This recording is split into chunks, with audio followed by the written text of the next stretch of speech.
Well, that wraps up another classic horror film. We're bringing you some of the best ever made in AMC's Monster Fest Marathon, coming to you from Universal Studios. You still have a chance to go to AMCTV.com and win one of 100 state-of-the-art DVD players by taking the Haunted Backlot Scream Test, or to win a free VIP trip to the premiere of Universal's The Mummy Returns in the Monster Fest sweepstakes. But hurry, there's more Monster Fest right after this. The preceding was brought to you by Mailstation. One-touch email without the PC. Go to www.mailstation.com. Dear Mom, I've lost control. The boys have taken me hostage.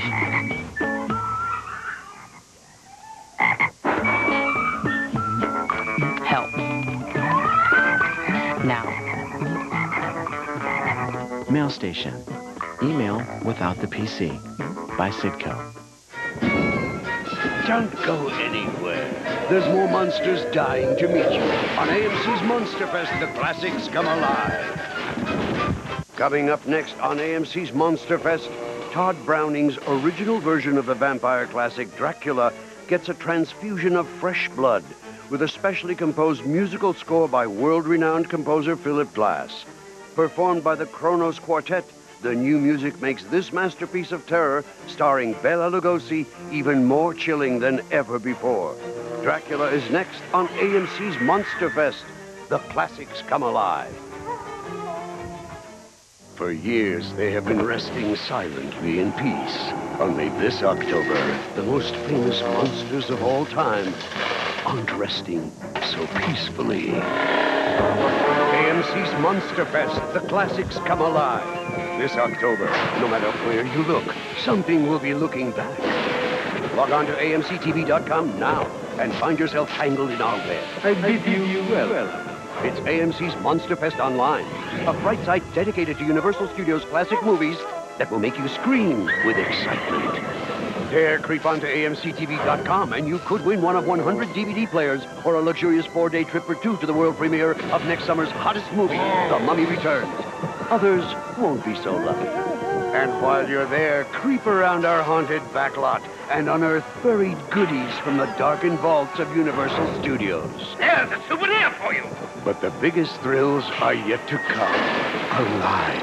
It's alive! It's alive! It's alive! Halloween weekend. Switch on your TV and stand back. The classics are dying to meet you. 5 days of classic monster movie marathon, hosted by Horrorwood's biggest fright fan, Whoopi Goldberg, and a special head-turning guest, Linda Blair. On air, online, all day, all fright. AMC's Monster Fest. The classics come alive. Go now, and heaven help you. The following is brought to you by Bank of America.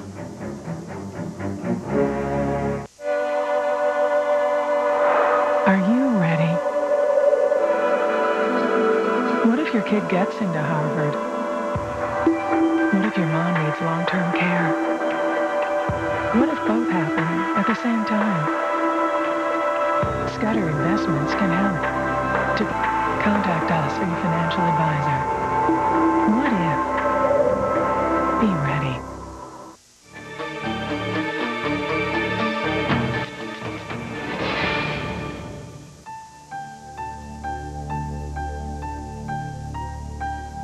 There is a house that is hidden deep in a canyon in Beverly Hills. It was once the home of Jean Harlow, one of the most glamorous movie stars of all time. Sometimes tourists show up there, vying to get a glimpse, not only because it was Harlow's home, but because the house is steeped with tales of murder, mystery, and ghosts.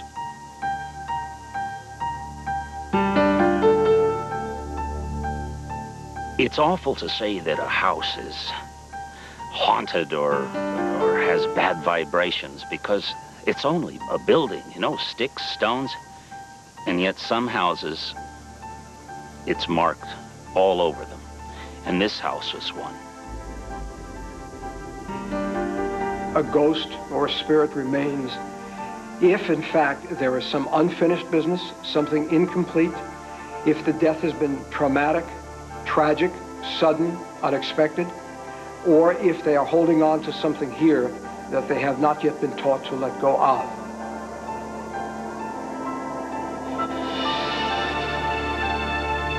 He was called Hollywood's father confessor. As the assistant to Irving Thalberg, Paul Byrne was one of the most powerful men in 1920s Hollywood. He could make or break a career with a wave of his hand. But even with that, he was best known for his brief but highly public marriage to Jean Harlow. This house behind me, the home of Jean Harlow and Paul Byrne, has a fascinating history of murder, sadness, mystery, you name it. This house has it in spades. Paul Byrne gave the house to Miss Harlow as a wedding gift the day they were married. Jean Harlow was Hollywood's original blonde bombshell. Her sex symbol status made her a top box office draw in 1930. Those that knew her said she didn't have an enemy in all of Hollywood. In fact, her nickname was the Baby. And for a person who emulated sex appeal, she also emulated a certain naivete and innocence that was very charming and endearing to both men and women, and made her an instant and popular success. Jean Harlow and Paul Byrne were a mystery couple. She, the drop-dead gorgeous movie star, he, the short, dumpy guy in the suit. The romance between them blossomed when he cast her in the title role of Red-Headed Woman. The whole world watched their fairy tale unfold. Paul Byrne built the house, proposed to Jean Harlow, married her 2 weeks later in 1932. But they had the reception here the next day with all of the gang from MGM, and there were 200 stars, 300 writers. It just went on and on. They all came, all the best. It was a blue ticket day. 2 months later, Paul Byrne was dead, a bullet through his head in the upstairs bathroom. Harlow was away visiting her mother when her husband was discovered dead. Scribbled on a notepad next to the body, a few last words from Paul Byrne. Dearest dear, unfortunately, this is the only way to make good the frightful wrong I have done you, and to wipe out my abject humiliation. I love you, Paul. You understand that last night was only a comedy. Paul Byrne's death was deemed a suicide, but many thought it was murder. New evidence has come out that would show that that note might have even been forged by the studio heads who were trying to cover up any scandal that might involve one of MGM's biggest stars.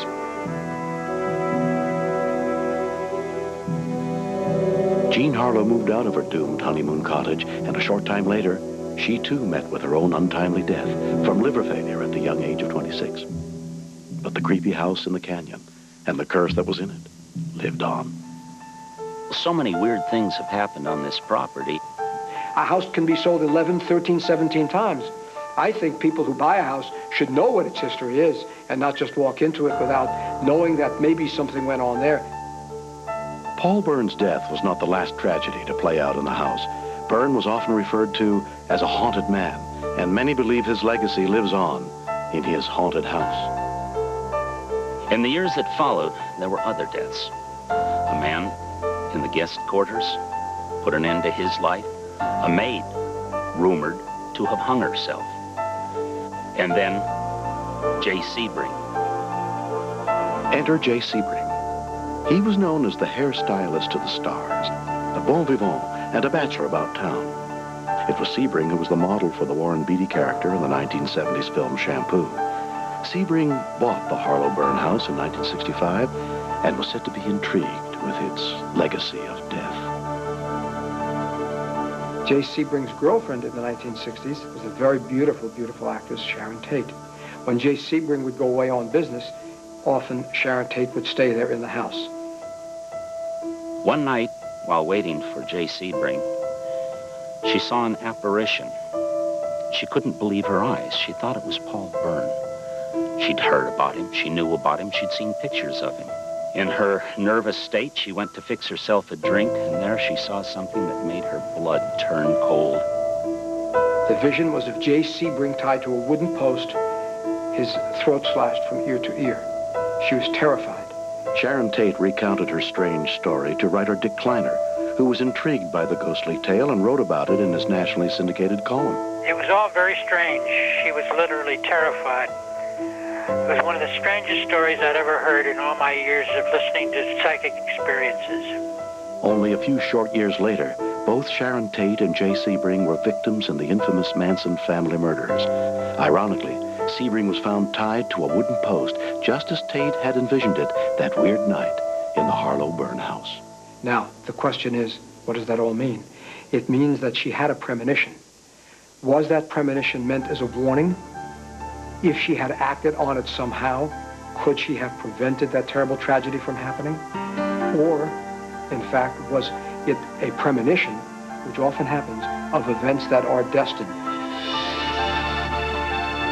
I haven't been on this property in 20 years. Seems about the same now as it did then. Sort of sad, lost, forgotten. Something's missing, and I guess it always has been with this place.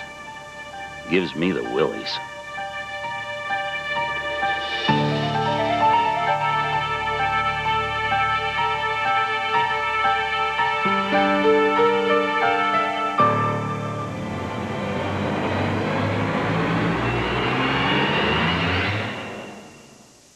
Coming up next on AMC's Monster Fest, Todd Browning's original version of the vampire classic Dracula gets a transfusion of fresh blood with a specially composed musical score by world-renowned composer Phillip. Performed by the Kronos Quartet, the new music makes this masterpiece of terror, starring Bela Lugosi, even more chilling than ever before. Dracula is next on AMC's Monster Fest. The classics come alive. This October, the internet's got some new blood.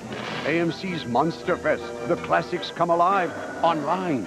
Creep onto our website at amctv.com right now, and you could win some great stakes. We are giving away a free trip to a Hollywood movie screener and 100 killer DVD players with the ultimate Monster Fest experience. Watch AMC's Monster Fest movie marathons, then go online and test your monster trivia with AMC's Haunted Backlot Scream Test. We're always looking for a nice, plump brain. Plus, you can also score points with our shocking Shockwave games, or dig around the darkened vaults of Universal Studios with our Haunted Backlot Tour. You might find a surprise, or it might find you. This October, dare try an online experience that truly packs a megabyte. On air, online, all day, all fright. AMC's Monster Fest. The classics come alive. The following Behind the Screams is brought to you by Chevrolet. Chevy will be there. You cannot run away from the curse of the mummy's tomb. Dare to unwrap the mummy. You may be surprised when you find the face of another monster. We're about to unfold the story of Frankenstein, a man of science. It's alive! It's alive! It's alive! Frankenstein's monster. When Boris Karloff tackled this career-making role in 1931, he made moviegoers gasp in horror with his menacing silence and gruesome makeup. He also gave Universal a surefire hit they immediately wanted to recreate. Never saw a mummy like that. Eternal punishment for anyone who opens this casket. But they didn't just want a sequel. So Universal hired back Karloff to scare up the same big audiences in a different role. This time, the studio used the sensational 1922 real-life opening of King Tut's tomb as their inspiration, and wound up with the story of Imhotep, a mummy who is resurrected from the grave and goes on the hunt for his lost love. I no longer fear you. Do with me what you will. For added authenticity, Universal asked John Balderston, a reporter at the original dig, to write the screenplay. He who robs the graves of Egypt dies. The end result paid off. The Mummy rivaled Frankenstein with audiences and stayed immortal for numerous sequels. Now go, while the moon is still high in the sky. Why not create your own monster? Log on to amctv.com and visit the Monster Lab. It's your chance to play Dr. Frankenstein and earn points to win one of 100 DVD players. Good heavens, what a terrible curse. This year, AMC's Monster Fest features one of the greatest collections of classic monsters ever. But we'll let the stars speak for themselves. AMC's Monster Fest. The classics come alive. The 5-day marathon continues. You're so lucky. You're still living. So you can watch American Movie Classics Monster Fest, a Halloween movie marathon starring Dracula, Frankenstein, Wolfman, and a regular who's who list of monster superstars. They're creepy, frightening, and only on AMC. It's 60 terrifying movies in 5 days. All you breathers can also hang out on AMCTV.com. It'll be non-stop scary with games and contests. And get this, a sweepstakes to win a deluxe summer vacation, a trip to the world premiere of The Mummy Returns, with limos, red carpet, the movie star treatment. Sorry, pal, you're not eligible. You don't want to miss Monster Fest. I guess I'll be here. But I'd watch if I could. Could somebody call Dr. Frankenstein for me?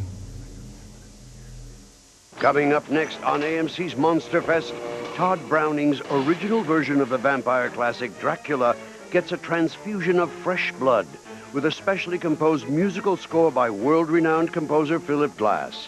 Performed by the Kronos Quartet, the new music makes this masterpiece of terror, starring Bela Lugosi, even more chilling than ever before. Dracula is next on AMC's Monster Fest. The classics come alive.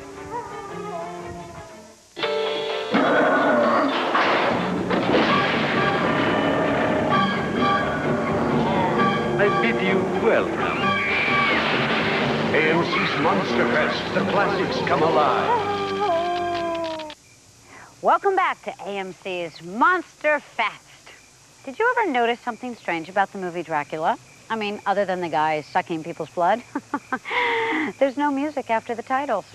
When Dracula started shooting right here on the Universal Studios backlot in September 1930, talking pictures were pretty new. The technology was primitive and expensive, so director Todd Browning decided to forgo it and rely on Bela Lugosi's luxurious accent to create an ominous atmosphere. Within a few years, all movies would have music, but not Dracula. At least not until 1998, when Universal commissioned composer Phillip to create a soundtrack for the film, and in a sense, complete it, more than a half a century after it was first released. Enjoy Dracula with an all-original score written by Phillip and performed by the Kronos Quartet. And don't forget to go to AMCTV.com and take the haunted backlot scream test. And the top scores will win one of 100 state-of-the-art DVD players. Not so hot with the movie trivia? Don't pass up the Monster Fest sweepstakes. One lucky winner is going to get to rub elbows with the stars at next year's premiere of Universal's The Mummy Returns.